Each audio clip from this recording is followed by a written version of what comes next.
But for to years. be fair I'm to like, CrossFit though, like they probably never intended, like they didn't owe y'all shit. Like y'all got good at this thing, and I can see why you would want this option. And if I was in your shoes, I would totally jump on it. But if you were in their shoes, they're probably like, man, we just made an event. Like we weren't trying to make some pro sport for you to live off of.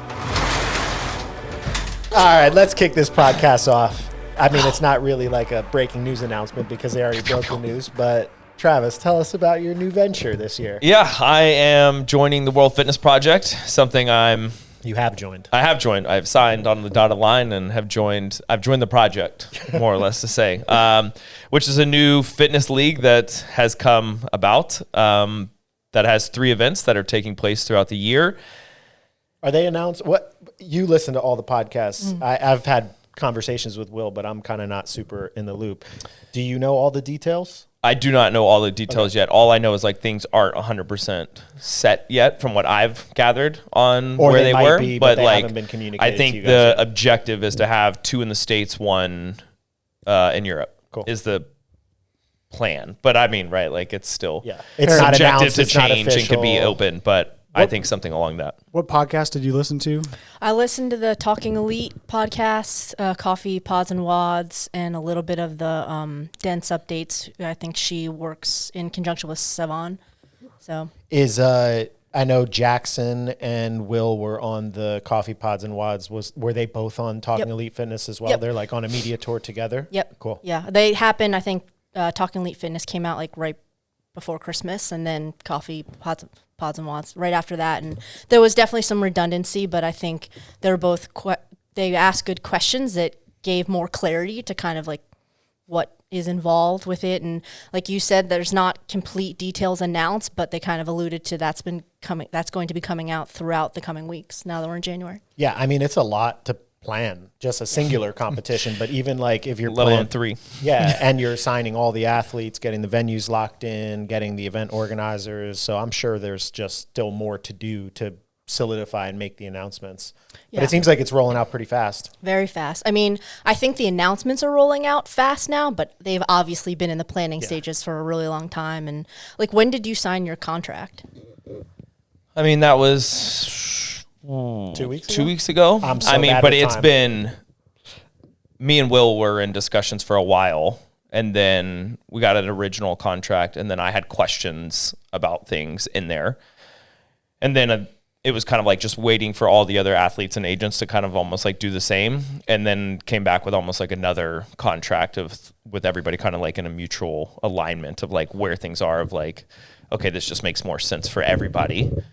And so then you kind of proceeded from there. So it was probably a 4 to 6 week period of like kind of having it, reviewing another one, and then going forward with that one. Yeah. So that means it's like 2 to 3 months probably of just making sure that all the athletes were solidified. I mean, 'Cause they my went through- assumption would be right after the games, like these things kind of started being planned, would be my guess. I don't know. Yeah. I mean, I've been involved in some of the discussions way early on, and I knew they were happening for a while. Yeah. And I had like a couple years ago, I think 2 years ago, I kind of had this like, I want to try to figure out how to make the sport better, and went on this like tour of talking to people and trying to talk to other training camps. And so I had so much due diligence prepared, and obviously I coached Will. So I've had a bunch of conversations early on, and now that it's like a real thing and it's taken off, I'm kind of not really a part of it other than just as a friend. I'll just say, hey, where is everything? Like, cause I'm curious, but it's definitely been in the works from an intellectual standpoint for a while. And I think the games was kind of the catalyst for everyone to be like, all right, well, we were thinking about doing this type of stuff, and now like this is a time to try to contribute, I think. Yeah, I mean, I think it's been years we've all been waiting for something else to kind of compete. I just look at it as like golf, right? Like it's the Live and PGA. And I think this is one of 2 things that you hope it brings the level of the games up and starts to professionalize the sport more, and doesn't take away from like this other league as well. And so that they can both rise and kind of like do it together. But I'll be interested to see what kind of happens over the next couple years with this. Yeah. What were like the key points from the podcast of like what's out there that was announced already, since you listened to both of them in full? I mean, I definitely think that anybody who wants more detail should go and listen to this podcast, because they explained a lot, even the origins of the relationship between Jackson and Will and how this all got started, which it sounds like like you said, it's kind of been coming to fruition for like 18 months. It didn't just pop up because of what happened at the games. I think what happened at the games might have moved it along a bit more, but I think we should also talk about exactly what it is, because I think a lot of people have questions about it, which they're putting out more information in media to give clarity. And I think they also have been dripping things, I would say strategically, to kind of gain excitement of like and pique interest. But to my understanding, it's a competition tour. It's set up similar to the PGA or tennis, and where there are 20 male and 20 females signed out the gate. You guys all have contracts, and you have to compete in all of these competitions. I think there's 3 plus a final, or is it 3 including the final? 3 including the final. So Okay. it'd be 2 in the States or whatever that I would assume are like the not finale one, and then the grand finale, probably like the Europe one would be it. So to my understanding, 16 athletes got picked off of some type of algorithm or calculation of placements at Rogue and the games the past few years. And then they selected 4 that they kind of deemed like were deserving for whatever reason. Maybe they got sick at the games or injured or had other things happen. And then from there, so 20 are signed. From there, they have online qualifiers in these challenger divisions. So in the first online qualifier, the top 10 of those challengers go straight into the pro division. So I guess it would be 30 athletes of each competing. And then the next 30 can compete in a challenger division at the event. And to be clear, it's not just the pro athletes that are doing this. They're going to have community divisions of masters, teenagers, and teams as well. So these are big competitions. These are big events. It's not just the elite athletes. So it's elite. Challenger is kind of like what you would consider RX at a competition, and then everything below that's kind of community division. That's no correct. money, no prize money, masters, all that stuff. I believe It's kind of the same as like a Wadapalooza type structure. Yeah. I think that it's teams of 4, male, female, female, and I believe they will have elite, intermediate, and scale divisions. And For then the team? For the team, TEAM. Oh, wow. All 3 divisions just for team? Yep. There's your money right there. Yep. Wow. And then I believe the teenagers and the masters, I think they're pairs. It's male, female pairs, 35 to 40 something, and then another one. And then teenagers, I believe, is 14 to 16, and then 17 to 19. And like I said, this is out of my memory of listening to this podcast, so I could be wrong. But I think these are going to be large competitions, which financially in the ecosystem of how you have inflow and money, because they have to make profits for these things to run, makes complete sense to me. And it also gains more attention of fans of the sport and people who want to compete in these competitions that the top 20 athletes in the world are also. So the model makes sense in how it integrates the community. And I also believe the athletes will have opportunities to meet with fans and stuff leading up to the competition. I think there's obligations also involved in that. I think that probably is one of the smartest things that had to happen, because it's really not great for the sport that there is no like planned press conferences and all of that stuff that if you go to a PGA Tour event, for example, or a tennis event, they're doing interviews before, they're doing interviews after, whereas, I've been with him at a lot of competitions. We're just like, you're there like almost like in a war zone. You go and you like have all your food prepped, and it's not really about your interviews are when the people are coming up and putting the camera in your face when you're pulling down. You're like, okay. Yeah. 2 seconds, and then not a lot of time for like that character development and interaction of fans and athletes. So that seems like there's a lot of good moves in it. I mean, obviously, like it's all ideas, and well, I guess it's not all ideas. It's not all ideas. Contracts. People are contracted in. I think it's just going to be like you got to execute, right? Like there's going to have to be a lot of execution to make these things happen, and right, like we know how being at events, it's a lot to run, and now if you're bringing on all these other divisions, that's even more things that have to be in line. But I also think it creates more excitement for the community and for everybody else, because it's giving them an outlet that it's not just the elite. Like there are other things. And I think that then creates more excitement kind of for everybody, right? Because then there's more opportunities for even them. And I think getting rid of the regional and semifinal format kind of, I think, took away a lot of excitement for even on site when people were bummed when that like disappeared, right? Like this now kind of gives that opportunity almost like back and gives a clear understanding of what you have to do to get inside the top 20. To be like, look, this is how I can make money. You're guaranteed for a year if you earn enough points to stay inside of that, So like if you were inside the top 20 and you earned enough points and you were outside that top, or you were in that top 10, you could have just earned your card for the year if you had a great 3-event series where it's not just that one event that takes place that year and you could be sick or something else. If you take a 5th and a 5th and then an 8th, like you just guaranteed a spot for a whole year. Financially, you help yourself. You're automatically in. Like, Perrin, you want to explain what he's talking about real quick? How you can earn your spot? Like, provide that detail. Yeah. So, I mean, obviously the top 20 athletes are signed, and then we talked about the 10 challengers getting into the pro competition. So 30 athletes are competing. And I think what Travis is kind of alluding to, with multiple competitions throughout the season. Now this year's only 3. I think next year they're planning on growing it hopefully to like 6 or something. The tour format gives athletes multiple opportunities to compete against the highest athletes in the sport.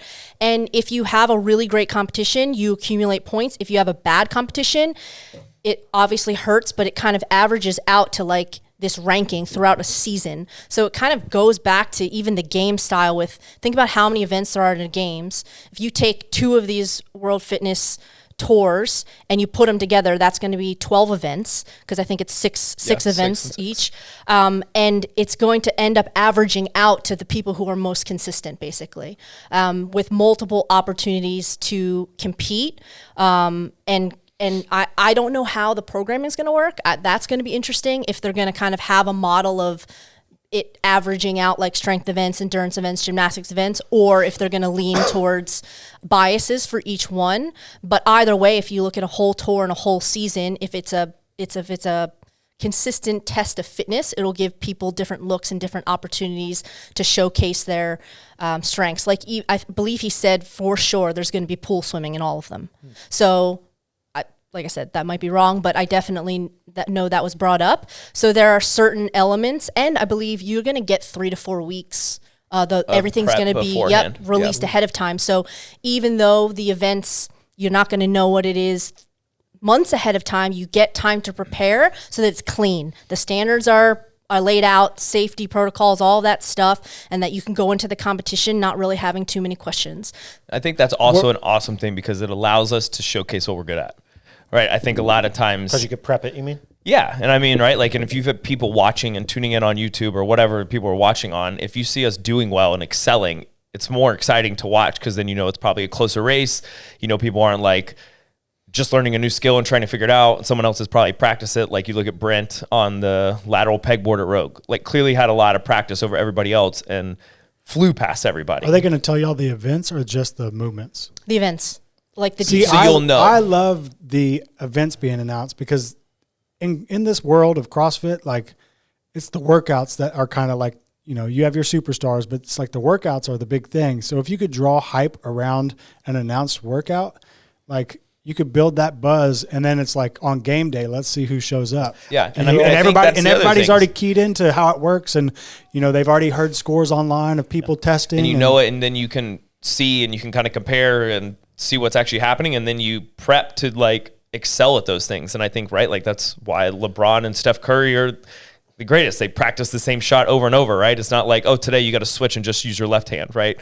And I think a lot of the times over the years, right, from when we early started this in 2013 to now, there's been a lot of those weird moments of, hey, figure out how to do freestanding handstand push-ups when it's never been a thing, and that's the first live CBS event. Like, okay, well, we all look like fish out of the water trying to figure this out. Judge standards are harder, so it's now harder on the judge to actually get clear guidance of what is a rep, what isn't a rep. Like, if you have 4 weeks of advance, even from a judge being like, oh, okay, these are the movements I know what I'm looking for, these are the standards, it's cleaner for everybody. Yeah.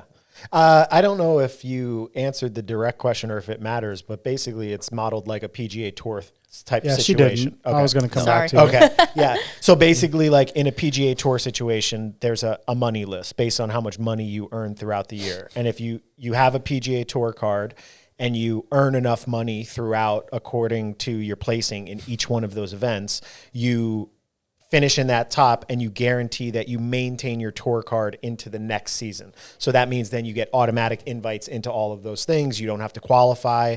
If you don't have a tour card, you can still get into a professional event, but you have to show up to that venue on Monday and qualify into it. So this is kind of a similar tour structure. Obviously, our sport's different than golf. So people will have a tour card. So Travis has basically a World Fitness Project. That's the tour people with card. contracts. Yeah. So those are the people with contracts. So you're set for that. So in your year. analogy, that's the tour card. Yeah. So he's got a tour card for 1 year. But if he finishes, and I don't know if all these details are out or if you just said inside the top 20. So if you finish in the top 10 from there, you get your tour card for the next year. Is that what you said? Top 20. Top 20. So the placing from the year before is guaranteeing your spot again. So like you have the top 20 set now, right?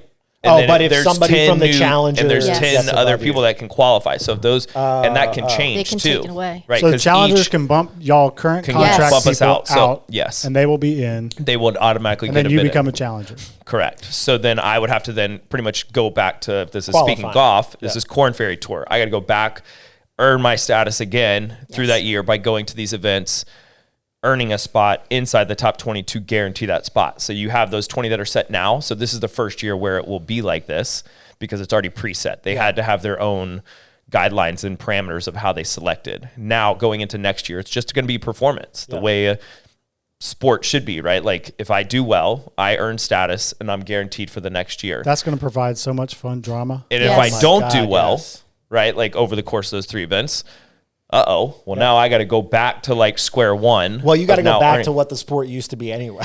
I mean, I guess you Yeah, get some but I mean, invites right, to like events it's and stuff. still like you're going to have to qualify in through the online qualifier, make sure you're inside that top 10 at each of those events. Yeah. Right. Yeah. So that top 10 can, or that bottom 10 can change from each event. Yeah. Because they're separate qualifiers. So this- And then hold on, I had another question that we didn't. You said elite teams. Is elite teams like he could do it? Still community division. Oh, okay, so it's not like a pro elite team. Oh, that'd be. I think it would interesting. just be a And is there programming. no prize money in any of those community divisions? Did I'm they not say? sure. They didn't say. Oh, but okay. I would say. I would feel like that's like Wadapalooza. Yeah. Like to me, that would be like the Wadapalooza. Like you have the community divisions, you have like the RX teams and all other things, but it's not the elite. Yeah, I was thinking though there's elite teams at Wadapalooza, or I was thinking like the Affiliate Cup is a team event, but there's still prize money to it. So I was Yeah, I don't know. curious. I if- don't think this year, but Yeah. maybe. Tell me this. Now that if this ends up being what we think it is, and we have that itch that we could scratch, so to speak, of what we were just talking about, the workouts are known and knowable. You can plan for them. In an odd way, does that kind of make CrossFit Games season kind of cooler again? Because it's like, okay, well, we got this itch scratched if we want to go play that game, but now there's this other game out there that's like unknown and unknowable, and I can appreciate it because that's not the only option. And if I want to do that, that could be cool in its own way too. I think I'm trying to be very positive about everything. I think if this does well, it helps everybody. You mean it helps CrossFit too? CrossFit too, 100%. Because where are people going to train for this? In CrossFit gyms. Yeah. Where are people going to get started? In CrossFit gyms. Like, I don't think they haven't talked about creating their own gyms or their own affiliates. CrossFit, to me, is where you develop these types of athletes. And I still think the CrossFit Games can absolutely flourish. They've said they're not trying to compete directly with the CrossFit Games. That was a direct question. But you Yes. get what I'm saying? Like now you can Yes, maybe appreciate the 100%. unknown and Yeah. unknowable. Like, hey, if I want to go do something where I just don't know and like see what I'm made of on the spot, that's or my you want a option. longer competition. The CrossFit Games is a marathon, right? These are 6 events over maybe 2 days, I believe. They're meant to be shorter competitions, more similar to the Wadapalooza format. Yeah. But so another thing with the finals, kind of going back to keeping the Pro Tour, and what is going to create a lot of drama, the finals is double points and double money. So somebody out of the challenger can crush the finals and come all the way up and take somebody's pro card. And it is all about, it's about keeping your pro card for 2026. That's what you want to try to do. Yeah.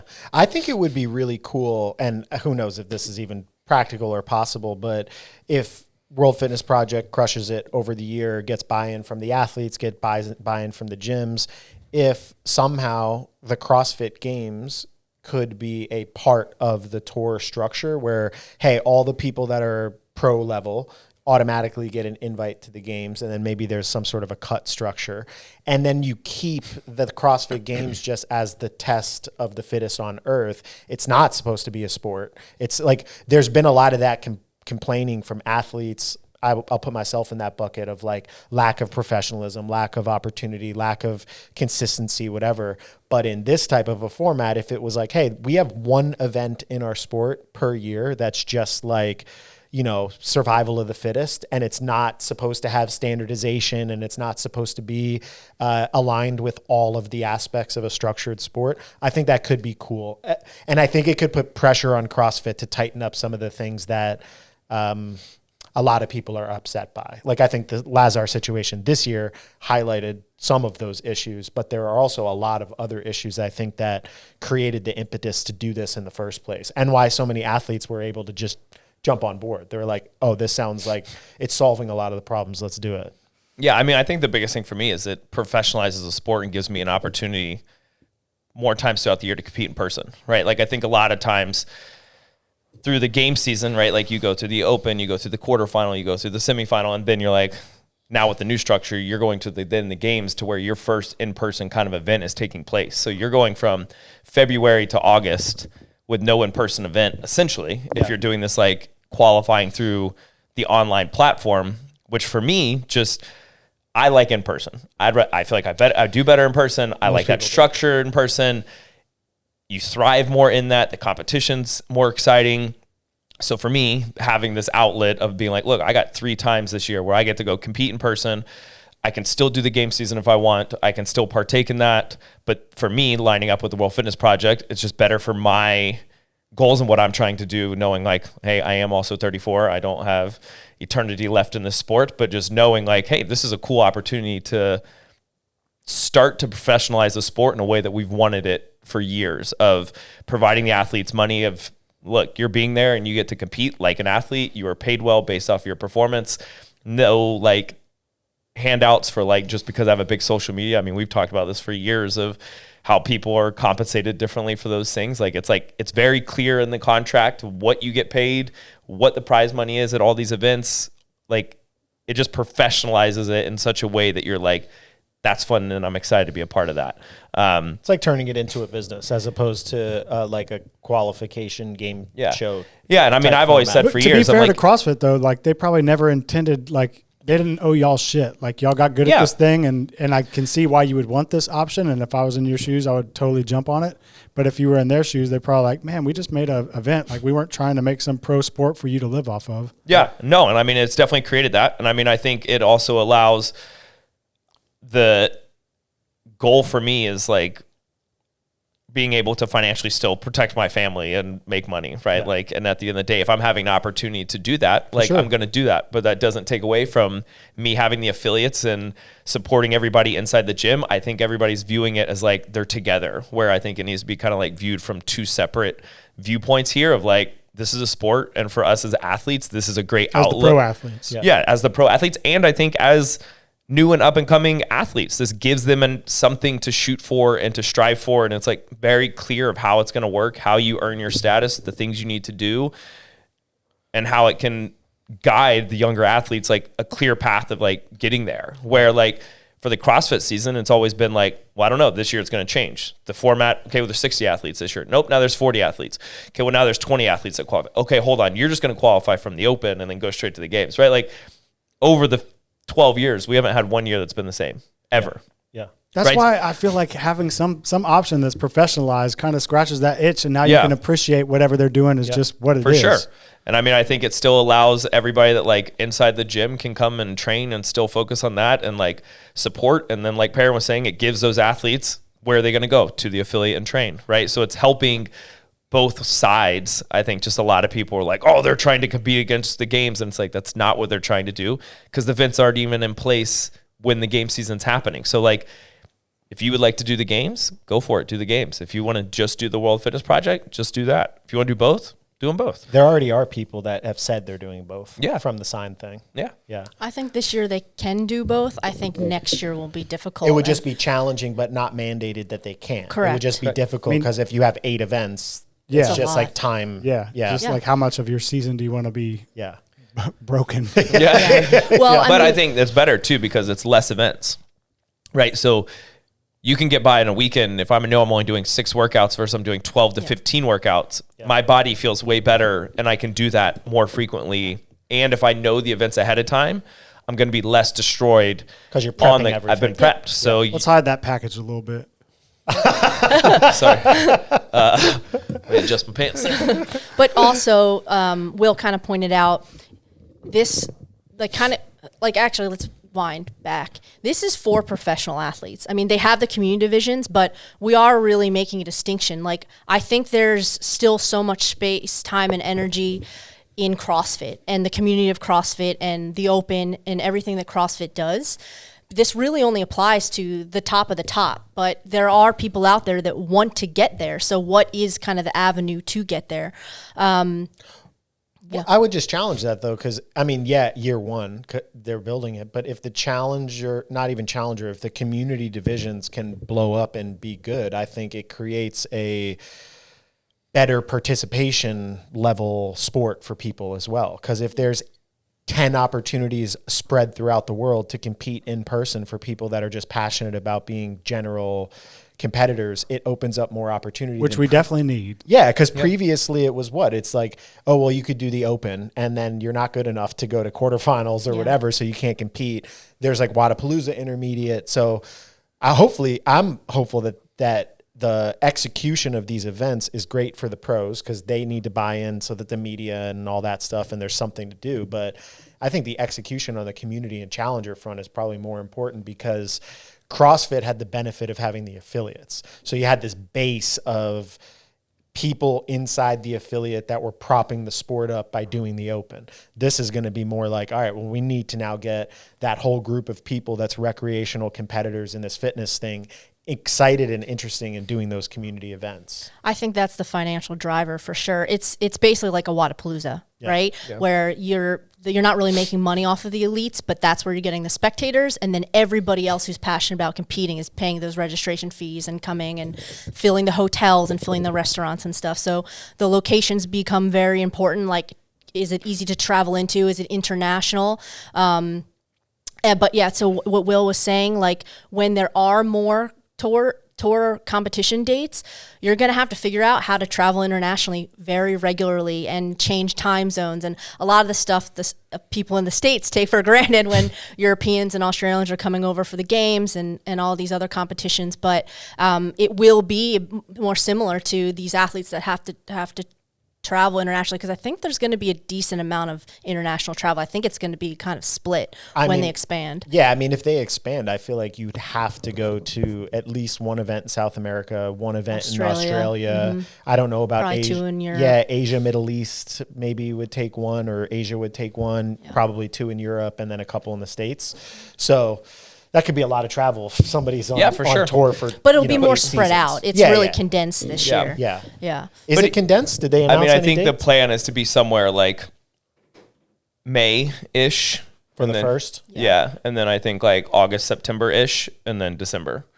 I say condensed with, I'm under the assumption the lead athletes are doing Wadapalooza, the Open, the May event, maybe the games, Rogue, because this year I think they're trying to plan it around those things so they don't interrupt them as best they can. Got it. Yeah, I mean, if they executed well, got buy-in, people were really pumped about it, it'd be interesting. Now there's kind of, unfortunately, this big cultural rift that maybe people that are in the like Rogue CrossFit camp versus PFA, World Fitness Project type things that are external to it might not be bought in, but it would be cool if it got traction and then there was somehow all of these big competitions could come together to prop up a real professional tour. I just don't know if people would want to do that. Like Wadapalooza has 12 years of history. Are they going to be like, okay, cool, we're now part of the World Fitness Project Tour too?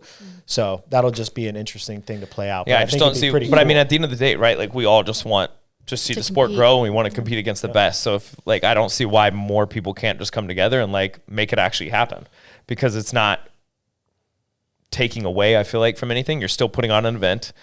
Now, granted, right, like the money coming in, like who's that going to? How's that splitting? Those like more logistics that way. But at the end of the day, we all just want to compete against each other and like where the best going to be. All right, if I know the top 20 are going to be here, I'd like to compete against them and see kind of where you rank. I mean, if I was HQ, I would definitely probably feel like some sort of way about feeling like there was competition, but I would hope that it would end up being like just a fire under your ass and like, let's get to a place where like, I don't know. I mean, I think it's a good seems thing. like CrossFit could be a sponsor for this thing. Like, I mean, I think it's a good thing that CrossFit has competition. Like that's something like they might you not always see it that way though. Yeah, but I mean, you also have to step back and take the emotion out of it from that standpoint of like when you have competition, if you know someone's coming in, someone comes into the gym, I'm going to do everything in my power to make sure they don't beat me inside my own gym, right? Like that's just, I'm protecting my house. Now, Grant has beaten you in a workout. Yeah, he has, and I gave it to him. And every single person told me he didn't 1 stand out up. of 1,000. He didn't lock out his elbows or stand up the reps. So I mean, there was enough judges to answer that question.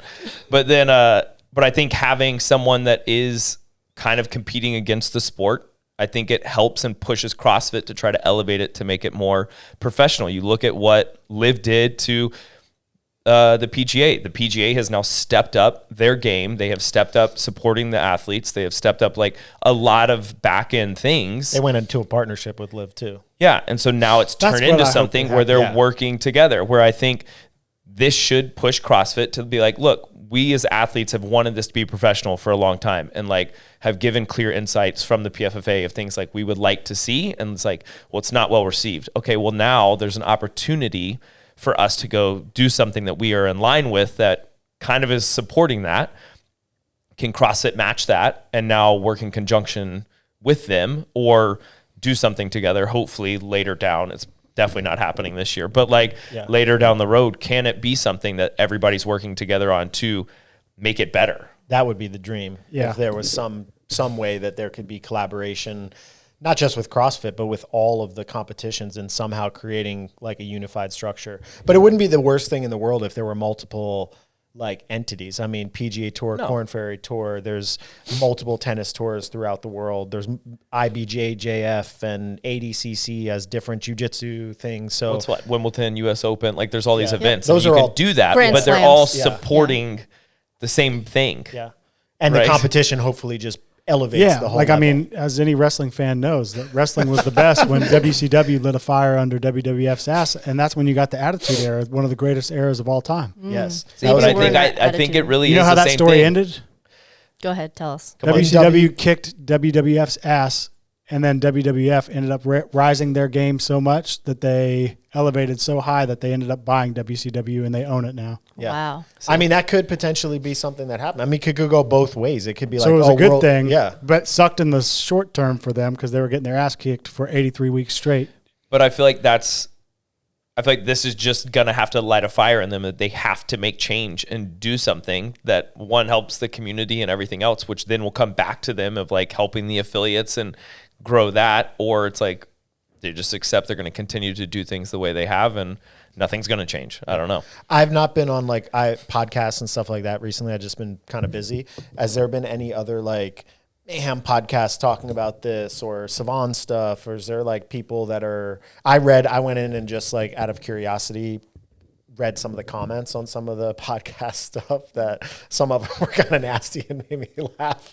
But has there been any people that are like actually in the space commenting on this? I know Mayhem is like hosting an event now that's part of the season, like one of the in-person. Oh, you're talking about the game season? Yeah. Yeah, well, I was saying that just even commenting on the World Fitness Project or... Not that I know of. Yeah, I haven't heard anything about it I other than those definitely two think podcasts. Savon's done podcasts, but I haven't had the chance to listen to them. And they're obviously their news, their CrossFit news, so they're definitely talking about it because this is a large part of the news. Those interviews I listened to were, I think, just to gain information and clarity on like what it is, since it is pretty new. One thing that I also makes me very bullish on it is they have a media plan. And I think similar to all the popular Netflix documentaries that come out that have followed sports that have these tour formats, they want to create storylines. They want the audience and people to understand who the athletes are. They're going to document it and follow them and create storylines that when at these competitions, this challenger comes out of nowhere and gets on the pro card, like that's a story. And that is, they're integrating that into the plan. And that, to me, is a huge part of growing the sport. Yeah. If people don't understand who these athletes are, they can't get attached to them and like root for them and create a fan base. Like you even look back and you think of all those documentaries, Furning Stuff, stuff, day in the life. Road to the games. Road to the games. When they had a media department was one of the most enjoyable things for me to watch. I learned as a coach. I as a fan of the sport also. I think these athletes are really impressive that they could do all this stuff, and you get to watch like, oh, this is how they think and this is how they move.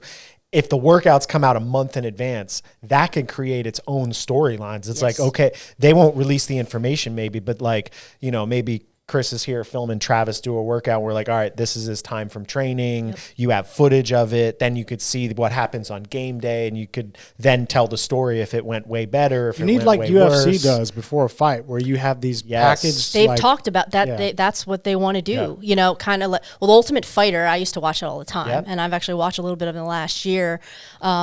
I mean, the format of that show hasn't changed very much. It's very it still on? Yes. Yeah, they still do. What? They Still even going. they had like McGregor. Yeah, come Chandler on. was- Chandler were supposed to McGregor. fight.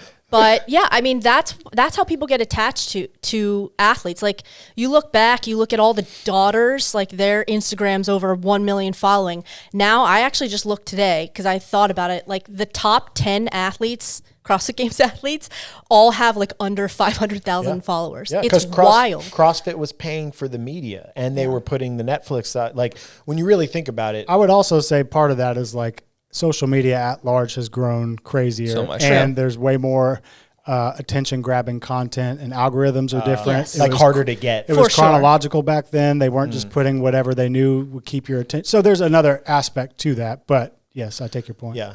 But there are also athletes from other sports in these new eras that have millions of followers. It's not like Yeah. I mean, yes, your point still stands, but I think it's like multifaceted. There's also a lot of variables that go into that. Absolutely. yeah. But anyways, that I think that the media of that would be really cool. And there's already been some models of what CrossFit has done in the past that has some traction. So I think about like just the storylines even of like, remember the years that Noah came up here and trained, and his freaking regional times were like, he wouldn't 6 minutes slower. He wouldn't qualify in any region, and then he won the regional. Like those, you'd have that stuff on film and be able to tell that story. And I think it would provide so much more color and context to the events. Because a lot of times too, people be like, oh, well, I did this workout in the gym and I got this time and I beat people. I'm like, yeah, well, that was workout 18 of the weekend, and like they're walking around like zombies in the back, and they're putting those times out. It's not comparable, but they could then see that, I think, more, and I think it'd be pretty cool. Yeah. I'm excited for that aspect, and the team. I just kind of researched a little bit like of who these people are, and obviously you've had some conversations with some of the investors involved or Jackson. The people that are involved with the event organizers, they're people that have a ton of experience in the CrossFit space. So just looking at who is involved, like obviously Will, I think, has been in the game 6 times, just won the Masters division, is a retired athlete, but has all of this experience, has been sponsored, understands what like being in athlete's shoes. So it's a very unique perspective of, I think he's the director of sport or whatever, of being in that position and using all his experience to make something better, not necessarily replicate the games by any means, but just create another spin-off that serves the people that want to continue to compete in person. Yeah, I mean, it gives the outlook of an athlete also. Like, I mean, he had it from the soccer world, like being in soccer, and then now you go to CrossFit. He was in professional on that side. So it's like he has different viewpoints that understands how to professionalize it and make it better. And I think sometimes that's helpful. And I think that's a lot of what the PFFA tried to do with like providing insight from like, hey, these are what the athletes are feeling and experiencing. Will's just now able to kind of like head that and like push forward of like, okay, these are the things we want. Like me as an athlete, these are the things I would want. And then be like, all right, well, let's make it happen. Yeah. Yeah, I think it's good context. I think as so long as because athletes see it from behind the ropes, so they get the experience of like, oh, this sucks, we can't do this, but also from the kind of ownership level, a lot of those downstream consequences are probably, you know, financial limitations or things that you don't really understand until you're in the trenches of building all of that stuff. But it sounds like it's the best of both worlds if they have the execution people that have been in the trenches already, and then you have Will as being kind of the athlete liaison to be able to I'm sure it was really valuable for him to be the person that's having the negotiation talks with his own peer group. He's like, oh, you've done the games? Cool. I have 6 times also. It's like there's instant rapport, and you're not like who's this random person? Yeah, like somebody giving me that feedback. has no understanding of athletics at that level. He's like literally has lived it for, I think, since 2014 when he qualified for the first games, and then whatever he did prior to that. I mean, and he's still in it, right? Like he's still in the space. It's not like he's gone out of it. So I think it's also going to be cool for at least for a little period of time that he could test his own workouts and he could come up with time caps and all of that. He might not be putting up the winning times. Well, on some he would. Some he's definitely going some to. he would. But I think it'll just be cool to get more context that way. I think it could be very easy, and I do this too as a coach, to get disconnected from what your athletes are capable of, or, you know, Travis point out to me like, hey, this is too many of this. But I also think it helps a coach too, and the coaching side. Like if you know you have 4 weeks out, all right, now let's see how you're good at coaching of prepping someone for this, knowing in 4 weeks they're about to do these exact tests. How good of things can you make them be at this? What little things can you improve upon? So then I think it adds like another storyline to like also the coaching side as well of like, okay, how can you get the athletes prepared for this? Like, are your progressions right? Are they doing the right thing? Did they peak too early? Did they blow up on game day? Like, how do we manage the whole season? Oh, I love this. Yeah. I have to be honest. I love this. Because, training camps. Yeah. It's not that I don't love chaos, because I think like if you're prepping for a fight, you don't know what's coming. You don't know, like, if you know the exact person, maybe you could game plan those things. But it's just a chaotic sport. And I like that. And I like CrossFit because you can just show up and you're like, oh man, like we did all this prep for this movement and now it's not even in the event and it's this. And there's something cool and humbling about that I think has made me a better coach. I mean, it makes it exciting. Yeah, and better to roll with and the it's punches. better as an athlete because you're like, oh, I don't have to do this again. Like you get excitement of new movements happening. So there is that side as well. But it definitely, especially because like the lines of communication of the unknown and unknowable aren't tight. People know the workouts. And so then it's very hard to separate like, well, who's a good coach that actually prepped their athletes and who is just part of an inner circle that got the workouts ahead of time. Knew the exact thing that they were doing so they could prepare. So it'd just be nice to be on a level playing field to be like, all right, well, no matter what, for everybody's month, got the workouts. We all had the exact things. And now your execution in your planning, in your preparation, in your training, in the timing of the peak, in when you layer volume, how you do skill work, that I think will allow a coach to really flex if they have That's how sports are supposed to work. Yes. So that's like number one. I like. Yeah. Will said that was a question that was asked, like, who's doing the programming? Are you outsourcing any of it or consulting? And he says that was one of the biggest concerns is like the leaks. And so they're staying very tight-lipped, and he's doing all of it. He's doing the testing. That's one of the advantages of him still being a really good athlete. And the only consulting he's doing is with event directors to make sure that logistics and time caps and all that stuff work. He said he wants to model it similar to Rogue, where like, I don't know who does that, but Katie and all of them, like they've been able to keep it pretty tight-lipped over the years. And I think that's a huge part. Even if you get a month, 3 to 4 weeks ahead of time, that also decreases the burden of having to keep it tight-lipped, where you can start you can practice it in the venue and iron out all those things because the workouts are out. Yeah, let's walk through this real quick. So let's say Will's in there testing, and then someone in his gym sees it, and the word starts spreading, and someone gets it 2 months out, and then y'all only get it 4 weeks out. That still levels the playing field, right? Yeah, still to so me, much better than what it doesn't matter at that point, though, because you're like, I have 4 weeks to prep for that. And I'm also like, I don't want to do it for 8 weeks anyway. So like it's way different than day of. No, you can actually get worse. But I mean, if you have someone where like it is at the games and they're finding out 3 weeks in advance of a new skill, because like the games is usually trying to stump us in some way. So if you have crossover double unders, or you have like when you had multiple people showing up at the games with all beaded ropes, when we had crossover double unders when no one else did, how did you know that you needed a beaded rope? Oh, I keep this with me.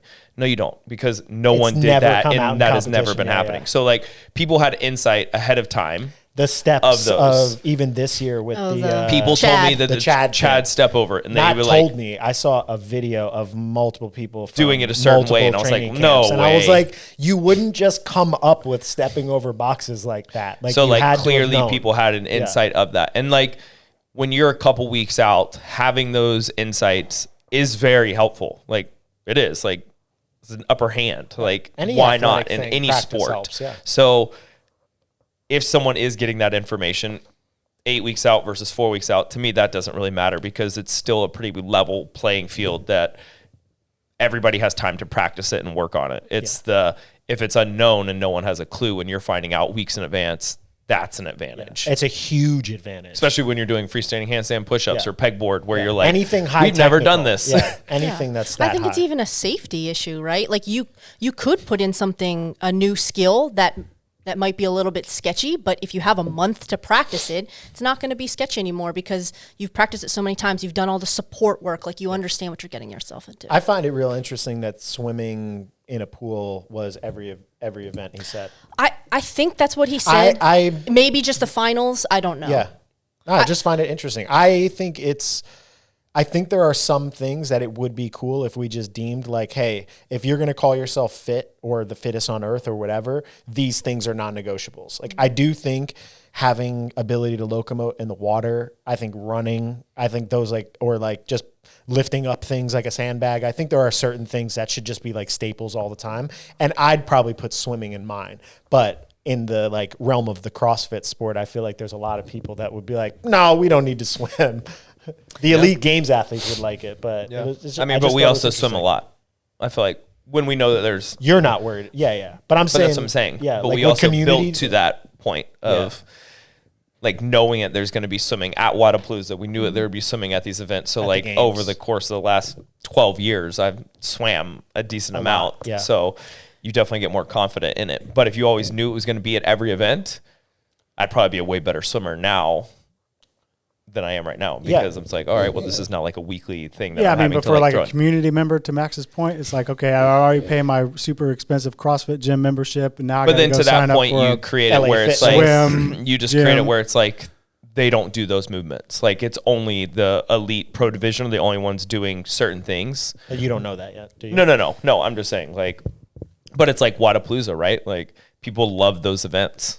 They love the challenge of it. They love the variety of it because you don't get that anywhere else. You don't get that at the gym that you're at and part of it in the affiliate. Like they're not doing swimming workouts. So when you're like, oh, I get to go swim, even though it's 100 meters, 200 meters, it's still, they think it's a cool. There's a lot of people that don't like it. No, 100%. I agree with that. But there is also the people that do, right? And like that's the unknown and.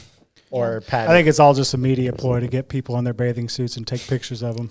I think you might be right. There's actually, and let's make them pick up sandbags and ski or. Yeah. I think media ploy could be good. I also think could be good. Could be a good explanation. Not could be good. Yeah, bikinis and butts. I like. That's not what I meant.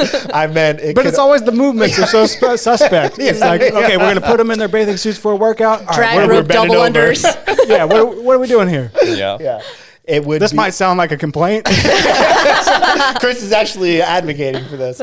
I think it could also be good though, because one of the things I think CrossFit did not do as well is make fitness in the CrossFit realm accessible to all the other little fitness domains. Like Greg Glassman was pretty like pooped on bodybuilding and said marathoners are weak in this and, don't do triathlons.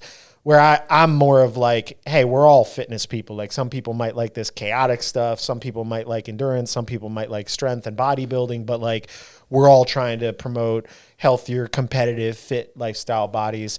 And triathlon is a huge fitness component. So if you did have swimming regularly or running regularly or track events or something that could bring more people into our sport and really understand it, I think that could be cool. And I don't think was there a distinction there with what Greg was saying? Was he talking about competition or just fitness?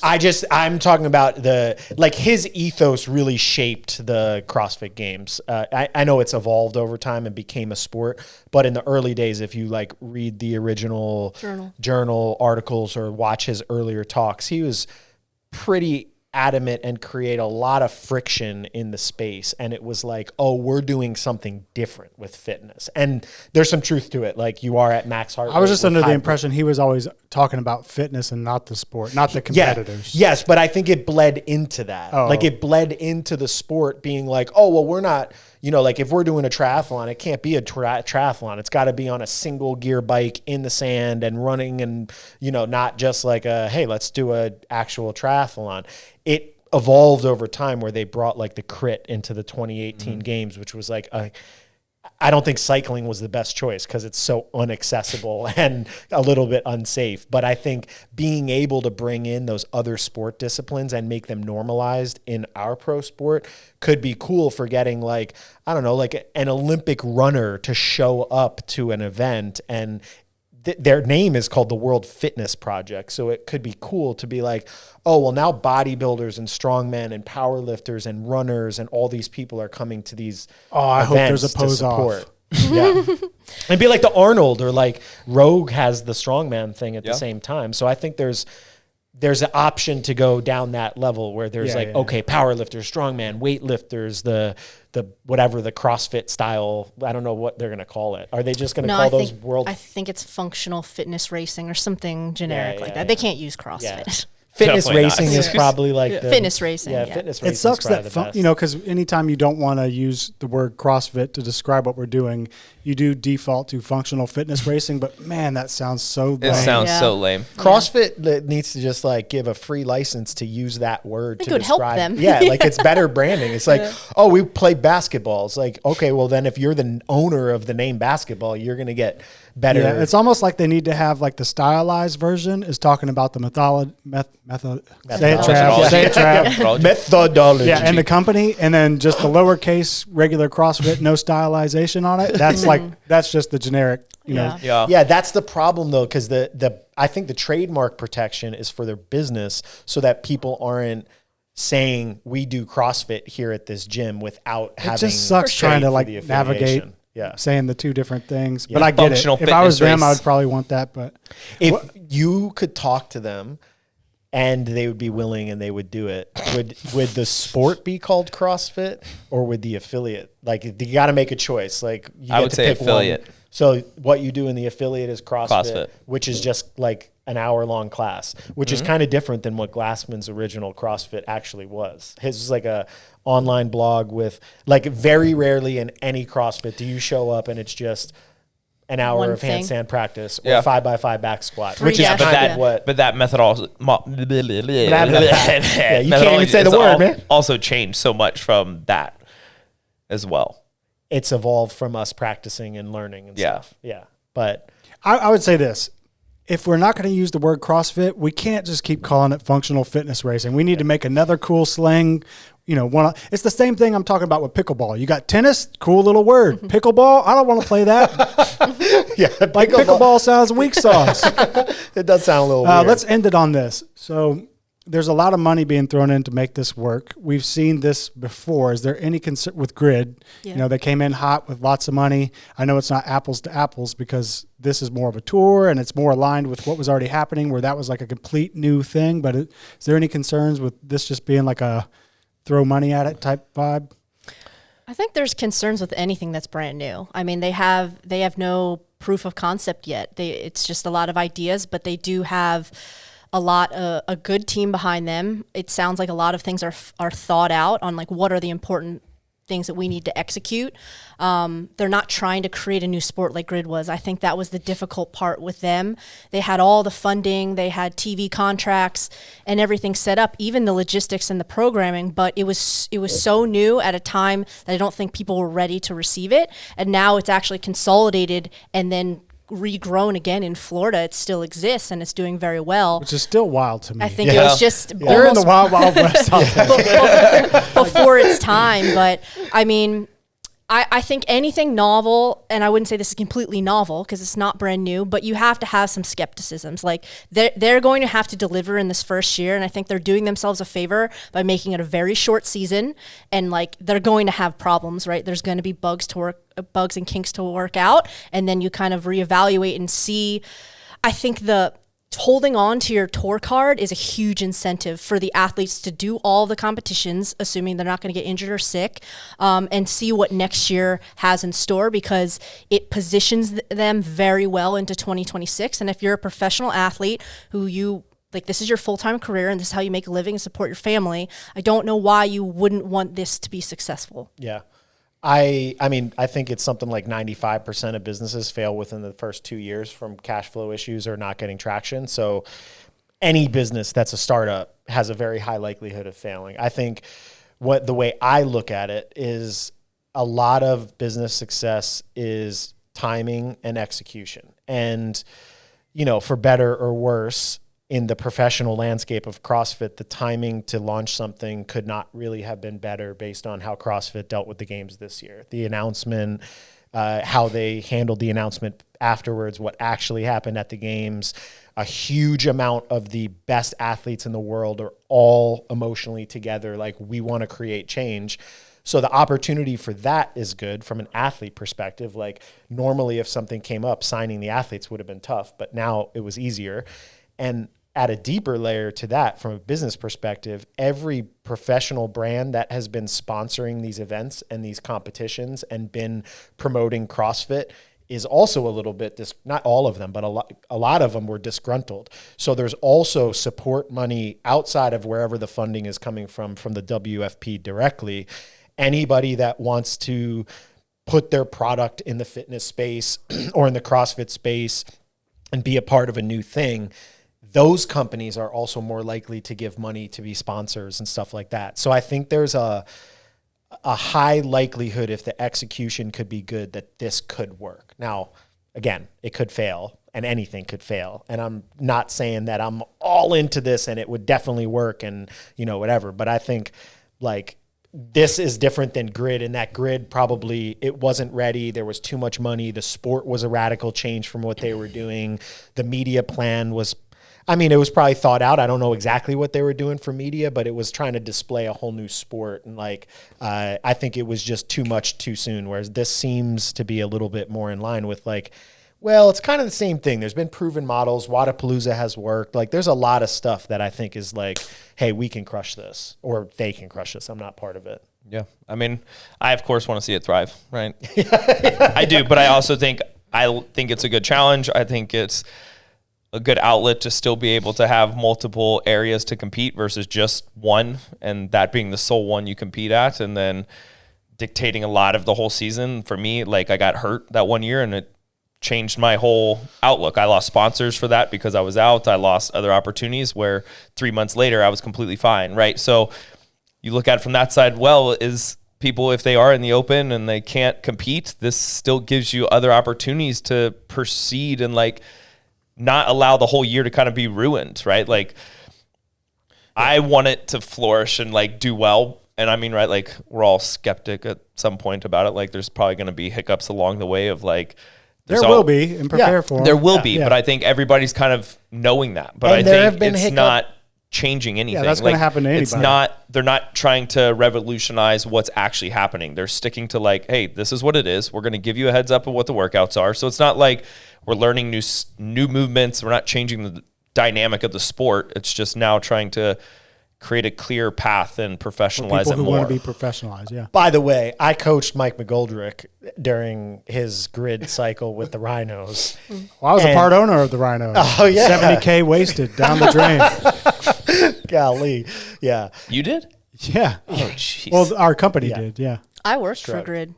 You did? Yeah. No. What? Yeah, For the Philly team or whatever? No, or? I worked for the actual Grid League as a equipment person. I went to the matches. They flew me to the matches, and I changed out barbells and stuff. Yeah, No I way. was in Vegas. You were there. Yeah. I was in Vegas for the Dude, combine. that Vegas combine looked so legit. It looked like the NFL sick. funded it. Yeah. There was so much Yeah. money. You walked in, there was banners.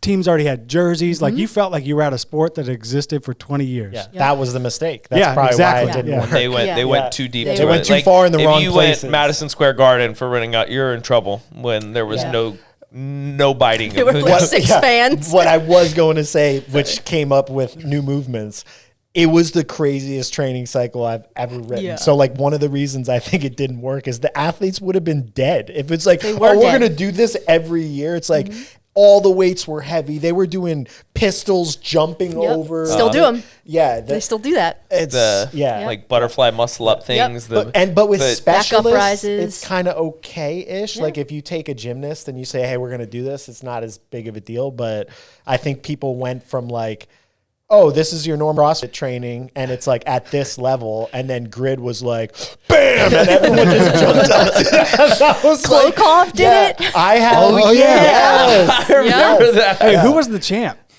They had 2 seasons or 1? 2, right? 2. Was it 2 full seasons? I think so, I because think there was they the did have 2 Founders was seasons. 1 season, and I remember that's Mike's first team, Philly and then the next Founders. season he went to the Rhinos. Yeah, well, Mike almost died in that training cycle. Yeah. I rode some of the hardest barbell cycling I just workouts remember of watching all time. people hang clean and do stuff that I was like, that doesn't even make sense of Yeah. what you're doing. But I was like, Yeah. it's impressive. Yeah. But We're then doing- everybody was broken. Yeah, we're doing like Everybody. intervals of like 10 bar facing burpees as fast as possible, 10 thrusters at 235, rest, repeat for 5 rounds. And Mike would send me his results and he's like, oh my God, this messed my nervous system up so bad. I'm like, dude, I don't know how to prepare you for this without doing it. It's like, this is what the workouts are like. I just remember that our other co-owner of the Rhinos was Sophia Vergara and her husband, who was in Magic Mike. No way. And I remember that was during like Modern Family's heyday, and I was like, what the hell? On like, I remember seeing like an Instagram clip of like them on the sideline sitting there. And I was like, that's weird, but no way. Yep. It's funny. My friends, Mather and Ruby Wiswall, they I think it's Ruby George now, but they they run Florida Grig League. Like God they used bless to them. be in Philly, go to my gym, and when they acquired the Miami Surge, they wanted the Philly team. They got the Surge, and they are the ones that have continued it. And so, Hold on. So what happened to all the, it's like it's South American, what is it? It's like something, I think- something Grid League. I thought it was Florida Grid League, but Can we it do may a be field trip different. and go down and talk to these people? Oh, and they kind of probably would love it. It needs to be a documentary. Well, of they like, have a team in Atlanta. Dan Dan Jackson? Jackson. Yep. They actually, I think, just won the championship. But they're growing again. I think there's a team now in Texas. Like they're expanding, but I think they're doing it slowly, which is the Probably right how way. it needs Smart. to be done. Yeah. Yeah. well, Yeah. You said we're going to end it on this, I and know, that was 10 minutes ago. I think the final point, which is really important, because I think right now all the headlines are like World Fitness Project versus CrossFit. Are they competing against each other? Are they going to take market share? Are they whatever? I honestly think, I mean, this is a very like sunshine and rainbows view, but I think they can both help each other, especially after the year we had. Like both of them can thrive by both of them doing well.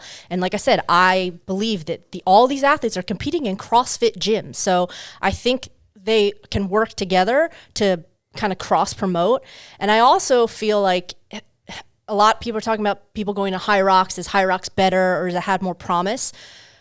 High Rocks is its own sport, and it's the same thing. It's the same race right now, which I think for a lot of CrossFitters, they get a little bit bored with that. I do think that will change down the line, and they'll expand. But like, why wouldn't the CrossFit Games or World Fitness Project have Event 1 High Rocks, and then High Rocks comes in, they cross promote their event, we'll run it for you, and then you get more eyes on High Rocks, you get more eyes on CrossFit or World Fitness Project, and everybody wins. This is the way. Because we are all in fitness. well, like, that's This is the why gold at the end of the rainbow that you just. But I feel like you're looking at a guy right here who's the perfect example of how it doesn't have to be, because it's like he's a pro athlete going to do what is it called? WFP, baby. Project. World Fitness Project. But he God. also is an affiliate owner who's going to coach functional lots of fitness people racer. doing the open and blah, blah, blah. Yeah, like it doesn't have to be contentious. doesn't have to be one But or I the think, other. But I think the contention is just media, because if you 100%. say this versus that, then people are like people like comment teams. more and hate on it. They like the conflict. They want the drama. Yeah, I disagree with High Rocks being event 1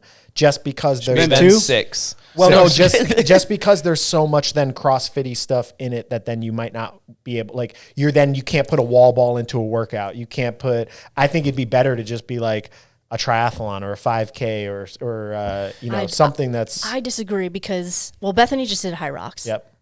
It is running. I mean, It's an 8. Yeah. yeah, a it's lot of mostly running. running. So to me, it's an endurance event around an hour 15 or whatever. I think these athletes are so well conditioned and used to all those movements anyway. They would have to refine their skills, because she was like, I made a lot of mistakes in my transitions and everything.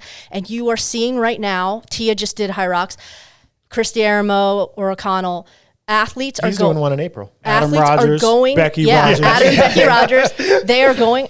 CrossFit athletes are going to High Rocks and crushing it. You don't see a High Rocks athlete coming to CrossFit. They're not going to make it to the games. It doesn't go that direction. But we can acclimate. I mean, Noah just did an Ironman with what, like 2 months of prep. Yeah, it was pretty crazy. So there's a lot of that speaks to how well the CrossFit methodology works. You can transition into Like sports MMA fighters and going thrive. into other Yes. like specific disciplines. Yes. and So doing well. And showing I mean, off. Yeah. I think it's the ultimate hybrid athlete is what we do here. And now you're just by branching into these other brands or these other sports, like I only think it could help each other if they supported each other. Yeah. That's my I don't disagree with that. I just Yeah. think like if you were going to make it event one, I would say, and even if High Rocks is crushing the logistic marketing business side of it, I would just say, okay, well, let's maybe create a different version of it if it's going to be event one of a comp than exactly the way that it's written right now. Even though I think the standardization is awesome for measuring progress and comparing one area to another area, You could just make your own flavor of the but High what if Rocks. High It could still be Rocks- co-branded if you wanted to. What if that High- would be just my personal preference. But what if High Rocks sponsored it and spent wanted a lot? their exact That's thing? what should happen. Well, That's then what I'm take saying. that money, boo-boo. That's what I mean. Yeah, yeah. It's like I think there's a lot of leverage there because, like I said, everybody wins. Yeah. And then you can compare times. If they're running an official High Rocks race, you can be like, wow, these CrossFitters put up these times. This is how it compares to the top times in the world from this season from our professional High Rocks athletes. Now you get more people into an affiliate, then you run High Rocks classes. Yeah. Yes. Boom. I thought about too, you could do like, I mean, it would be boring as hell, so you probably wouldn't choose it, but like some sort of weightlifting total that was like accurate or powerlifting total. Yep. And then you could start to create like real fitness scores. So it would make CrossFitters look not that good. I mean, like Travis could deadlift 575? 85. Don't you take away my 10 585, bucks. which is like really impressive. But then if you look at like his same weight class of raw power lifters is like 800 pounds. So they'll be like, oh, CrossFitters, they still say CrossFitters were weak, even though that's not weak at all. I mean, I think CrossFitters are better endurance athletes than they are strength athletes. Yeah. Except At the elite level. women, I would say, is the exception Yeah, because they're there's been a lot of stronger. women who have done really well in weightlifting. Yeah. All right. Yeah. All right, there it is. WFP. There it is. That's all we know. WFP. See All how right. it goes. I'm And gonna CrossFit. I'm going to put What some you other vote to videos. People can succeed. click on the screen up here. Travis, go ahead and point to them. Look, I think that's our High Rocks episode from last week. And this is a workout of Caden whooping Travis's ass. Hold on. Can we have another one of the shirts that are modeled off the kitty titties? Oh, yeah. Somewhere. We announced the new animal for the year. We're going to call it Year of the Kitty Titties? That's it. Love it. Sorry. Love it. Sorry. You could bleep that if you need to. No. People in the comments have already said it. Okay, good. All right. Peace out. Bye.